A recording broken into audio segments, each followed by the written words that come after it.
அனைவருக்கும் மீனூஸ் கிச்சனின் அன்பான வணக்கங்கள்.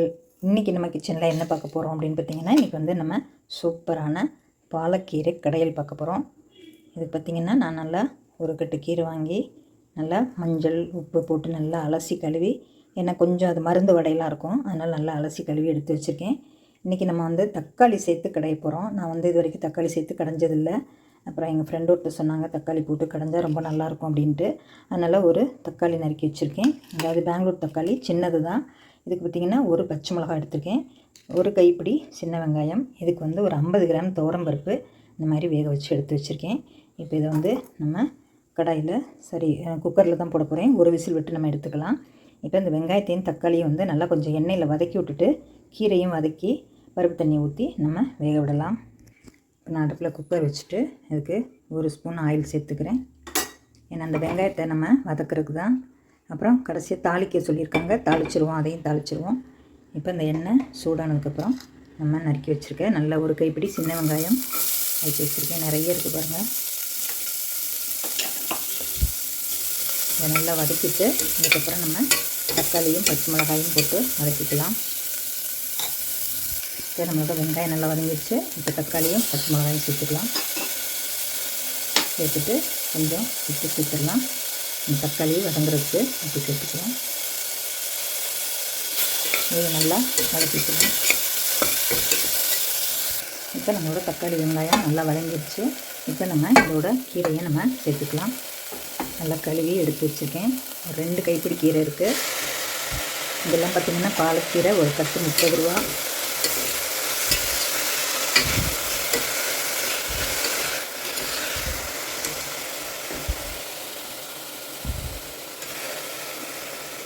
நல்லா வதக்கிக்குவோம். பாருங்கள், நம்ம போட்ட கீரை வந்து நல்லா அப்படி சுருங்கிடுச்சு. 2 கைப்பிடி போட்டிருந்தேன், அப்படியே நல்லா வதங்கி சுருங்கிடுச்சு. இப்போ நான் பருப்பில் ஆல்ரெடி மஞ்சத்தூள் போட்டு தான் வச்சுருக்கேன், வேக வச்சுருக்கேன். இருந்தாலும் இப்போ கொஞ்சம் மஞ்சத்தூள் கலருக்காக போட்டுக்கலாம், நல்லாயிருக்கும். அப்புறம் பார்த்திங்கன்னா நம்ம ஆல்ரெடி உப்பு போட்டிருக்கேன். இப்போ கீரைக்கு தகுந்த அளவு, இல்லை பருப்பெல்லாம் சேர்க்க போகிறோம் இல்லையா, அதனால் கீரைக்கு தகுந்த அளவு உப்பும் சேர்த்துட்டேன். இதை நல்லா கலந்து விட்டுட்டு இப்போ நம்ம இந்த பருப்போட தண்ணியுமே தெளிவு தண்ணியை மட்டும் நம்ம ஊற்றிக்கலாம். இது பருப்பு வந்து கடைசியாக சேர்த்துக்குவோம். இதை அப்படியே மூடிட்டு ஒரு விசில் விட்டுட்டு எடுத்துடலாம். இப்போ இதுக்கு ஒரு தாளிப்பு ஒன்று கொடுக்கணும். அவங்க அப்படி தான் சொல்லியிருந்தாங்க, கடுகு உளுந்தம் பருப்பு வரமிளகா போட்டு தாளிச்சிரு, ரொம்ப சூப்பராக இருக்கும் அப்படின்னு சொல்லியிருந்தாங்க. இப்போ இதை ஒரு விசில் விட்டு நம்ம மூடி வச்சுட்டு எடுத்துக்கலாம். இப்போ நம்மளோட குக்கர் வந்து ஒரு விசில் வந்துருச்சு. நான் பருப்பு ஆஃப் பண்ணிவிட்டேன். கீழே இறக்கி ஆறுனதுக்கப்புறம் நம்ம பார்க்கலாம். ஆனால் கொஞ்சம் ப்ரெஷரை ரிலீஸ் பண்ணிவிட்டோம்னா கீரையோட கலர் இப்படி பச்சையாகவே கிடைக்கும்.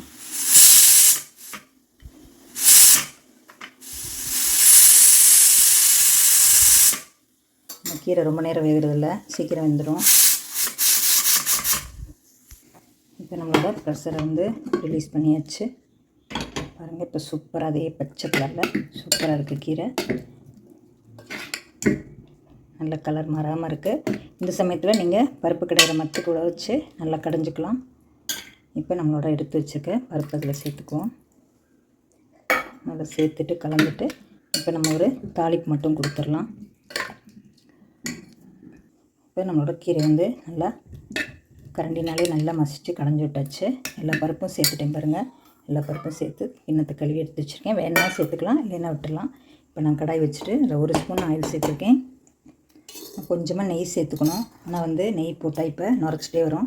இப்போ இதுக்கு தாளிக்கு என்ன பார்த்திங்கன்னா கடுகு உளுந்தம்பருப்பு ஜீரகம் எடுத்திருக்கேன். அது கூட ஒரு வரமிளகாய் எடுத்திருக்கேன்.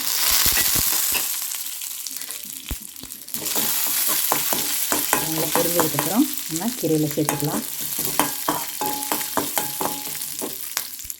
இதில் நான் ஒரு ஸ்பூன் நெய் சேர்த்துருக்கேன்.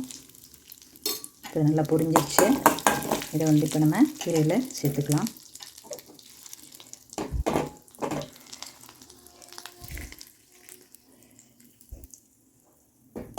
நம்மளோட சூப்பரான பாலக்கீரை பருப்பு கடையல் ரெடி ஆயிடுச்சு.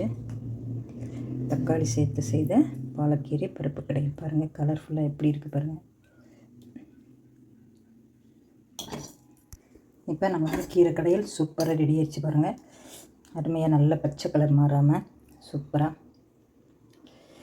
இது வந்து சூடான சாதத்தில் நெய் போட்டு ரசஞ்சு சாப்பிட்டுக்கலாம். அந்த தக்காளியோட தோல்லாம் எடுத்துகிட்டு வந்துருச்சு. லேசாக ஜீரக மாசத்தோடு அப்படி சூப்பராக இருக்குது கீரை. இந்த மாதிரி நீங்களும் செஞ்சு பாருங்கள். செஞ்சு பார்த்துட்டு உங்கள் கமெண்ட்ஸை சொல்லுங்கள். தக்காளி சேர்த்து நானே இப்போ தான் முதல்ல செஞ்சுருக்கேன். ஓகே ஃப்ரெண்ட்ஸ், இந்த வீடியோ பிடிச்சிருந்தா லைக் பண்ணி ஷேர் பண்ணி கமெண்ட்ஸ் பண்ணுங்கள். அவசியம் சப்ஸ்கிரைப் பண்ணுங்கள் ஃப்ரெண்ட்ஸ். அனைவருக்கும் நன்றி. அடுத்த ஒரு வீடியோவில் சந்திப்போம்.